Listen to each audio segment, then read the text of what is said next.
네, 오늘은 갈라디아서 1장 13절부터 20절까지 말씀을 공부하겠습니다. 오늘은 본문이 길어서 한 절 한 절씩 읽어가면서 공부하도록 하겠습니다. 지난주에는 11절, 12절 말씀을 공부했는데요. 사도 바울은 여기에서 자신이 전한 복음은 사람에게서 받은 것도 아니고 배운 것도 아니고 오직 예수 그리스도의 계시로 말미암은 것이라고 했습니다. 오늘 본문은 그 사실을 입증하기 위하여 쓴 내용입니다. 그렇다면 사도 바울은 왜 이렇게 자기가 전한 복음이 오직 예수 그리스도로부터 받은 것을 강조하고 있는 것일까요? 그것은 지난주에도 말씀드렸지만은 이 편지의 수신자인 갈라디아 지역 교회들이 가만히 들어온 거짓 형제들의 거짓말에 속아 넘어갔기 때문입니다. 그들은 바울의 사도직은 하나님으로부터 온 것이 아니고 그러므로 자기들이 가르치는 다른 복음이 옳은 것이라고 미혹했던 것입니다. 그래서 사도 바울은 이 거짓 형제들의 거짓말을 막고 자기가 처음 전해주었던 은혜의 복음으로 갈라디아 여러 교회들이 속히 돌아오게 하기 위해서 그런 것입니다.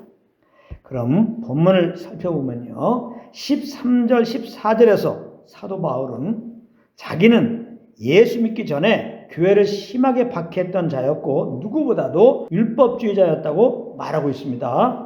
13절 14절 읽겠습니다. 시작. 내가 이전에 유대교에 있을 때에 행한 일을 너희가 들었거니와 하나님의 교회를 심히 박해하여 멸하고 내가 내 동족 중 여러 영갑자보다 유대교를 지나치게 믿어 내 조상의 전통에 대하여 더욱 열심히 있었으나 아멘.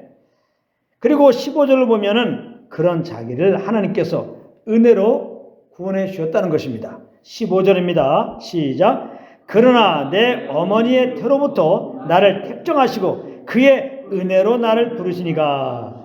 아멘.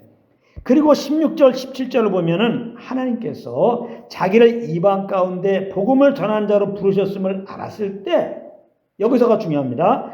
자기는 누구와도 의논을 하지 않고 바로 아라비아로 갔다는 것입니다. 이 말을 한 것은 바로 자기가 전하는 복음과 또 자기의 사도직이 다른 어떤 사람으로 말미암은 것이 아니고 오직 하나님께로 말미암은 것임을 알리기 위해서 그런 것입니다. 16절 17절을 읽겠습니다. 시작. 그의 아들을 이방에 전하기 위하여 그를 내 속에 나타내시기를 기뻐하셨을 때에 내가 곧 혈육과 의논하지 아니하고 또 나보다 먼저 사도된 자들을 만나려고 예루살렘으로 가지 아니하고 아라비아로 갔다가 다시 다메섹으로 돌아갔노라. 아멘. 그리고 18절 19절을 보면 바울은 이렇게 하나님의 은혜로 구원을 받고 이미 하나님으로부터 부르심을 받은 이후에 3년 만에 게바 즉 베드로를 만나려고 예루살렘에 올라갔다는 것입니다. 그리고 거기서 15일을 머무는 동안 자기가 만난 사람이라고는 고작 예수님의 친형제인 야고보뿐이었다고 말했는데요. 그러니까 이 말은 사도 바울이 예루살렘을 방문한 목적이 결코 사도직을 받기 위함이거나 혹은 복음을 배우기 위해서 그런 것이 아니었다는 것입니다.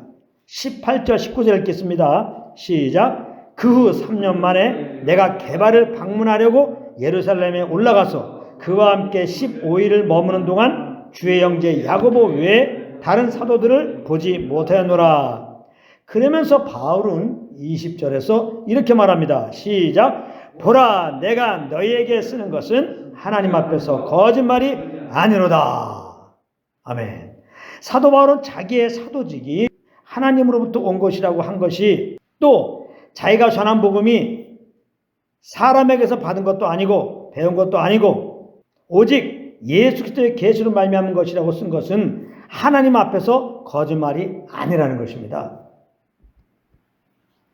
그러니까 이 말씀은 무슨 의미입니까? 다른 복음을 전하는 거짓 형제들의 말을 따르지 말고 자기가 전한 은혜의 복음을 따르라는 말인 것이죠. 그런데 이것은 비단 갈라디아 지역의 교회들에게만 해당되는 말이 아닌 것입니다. 지금도 거짓 사역자들로 말미암아 다른 복음에 미혹되어 있는 교회들, 성도님들이 얼마나 많이 있는지 모르는 것입니다. 만일 누가 우리가 구원을 받고 천국에 들어간 데 있어서 믿음만 가지고는 안 되고 손톱만큼이라도 우리의 의가 더해져야 된다고 가르친다면 그들은 바로 갈라디아 지역의 교회들을 미혹했던 거짓 형제들과 똑같은 자들인 것입니다. 이것은 다른 복음이기 때문입니다. 이런 자들에 대한 하나님의 경고가 무엇인지 아십니까? 갈라디아서 1장 8절 9절입니다. 그러나 우리나 혹은 하늘로부터 온 천사라도 우리가 너에게 전한 복음 외에 다른 복음을 전하면 저주를 받을지어다. 우리가 전에 말하였거니와 내가 지금 다시 말하노니 만일 누구든지 너희가 받은 것 외에 다른 복음을 전하면 저주를 받을지어다 그랬어요. 왜 다른 복음 전하면 저주받는지 아십니까? 사람들을 저주 아래로 인도하는 것이기 때문입니다. 다른 복음을 받아들이면 거기에는 정죄밖에 없는 겁니다. 구원의 간격 다 잊어버리고 구원받은 은혜로 인하여 하나님께 감사 찬양을 드리는 대신에 내가 이러다가 혹 지옥 가면 어떻게 하나 정죄감 가운데 말할 수 없는 두려움을 가지고 무서워서 하나님 앞에 감히 나가지 못하게 되는 것입니다. 그러므로 믿는 우리들이 결코 용납하지 말아야 할 것이 무엇이냐? 바로 다른 복음인 것입니다. 여러분, 우리는 천국 가기 위해서 무엇을 하는 자들이 아닙니다. 우리는 믿는 우리들에게 이미 영생을 주셨고 장차 영원한 천국으로 반드시 인도하실 하나님이 너무나 감사해서 자원함으로 인색함 없이 성령을 쫓아 기쁨으로 무엇을 하는 자들인 것입니다. 그러므로 누가 여러분들에게 천국에 들어가려면 율법을 잘 지켜야 된다든지 교회법을 잘 지켜야 된다든지 그렇지 않으면 무슨 성령 열매가 있어야 된다든지 하면 여러분들은 그에게서 귀를 막고 돌아서야 되는 것입니다. 그리고 여러분들은 오직 성령님께만 귀를 열고 그 인도함을 따르는 거예요. 그러면 여러분들은 장차갈 하나님 나라의 평강과 희락을 누리며 마음의 감사함으로 오직 여러분들에게 영원한 구원을 베풀어 주신 하나님과 우리 주 예수 그리스도께 오직 감사와 찬양을 드리는 삶을 살게 되는 것입니다. 무슨 일을 당하든지 말입니다. 그것이 혹 환난과 여러 가지 시험 중에 있다 할지라도 말입니다. 여러분들 모두 이런 은혜의 삶이 되시기를 우리 주 예수 그리스도 이름으로 축원합니다.